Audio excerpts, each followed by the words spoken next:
সুপ্রিয় দর্শকবৃন্দ, আজকে নতুন আরেকটা সিস্টেম নিয়ে চলে আসলাম। সেটা হলো কিভাবে অনলাইনে জমির খাজনার জন্য আবেদন করবেন। কিভাবে অনলাইনে জমির খাজনার জন্য আবেদন করবেন 2025 সালে একদম নতুন নিয়মে।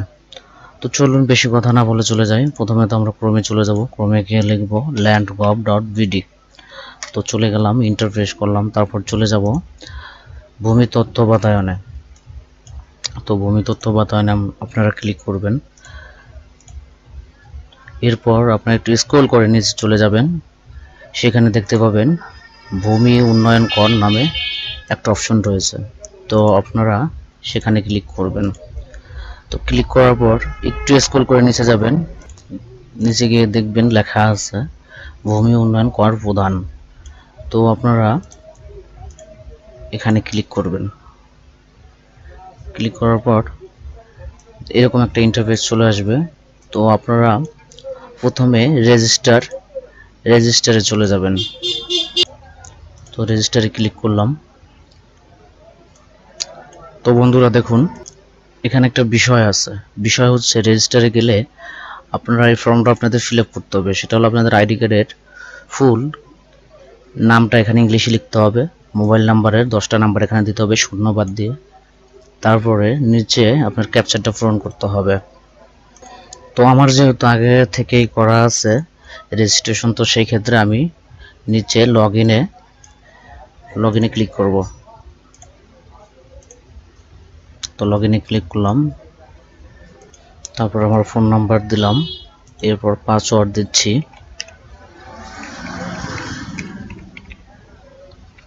এরপর ক্যাপচারটা পূরণ করতেছি, অবশ্যই ক্যাপিটাল লেটারে।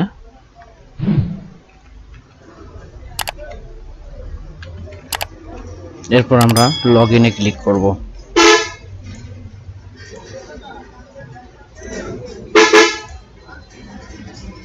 তো দেখুন বন্ধুরা, লগ ইন হচ্ছে।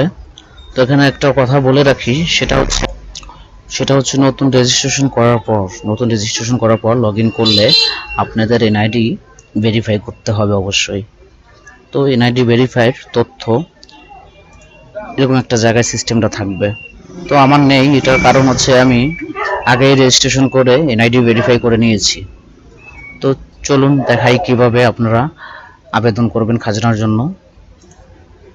তো এরপরে আপনারা চলে যাবেন খতিয়ানে। তো খতিয়ানে গিয়ে দেখুন এখানে লেখা আছে নতুন খতিয়ানে তথ্য প্রদান করতে ক্লিক করুন।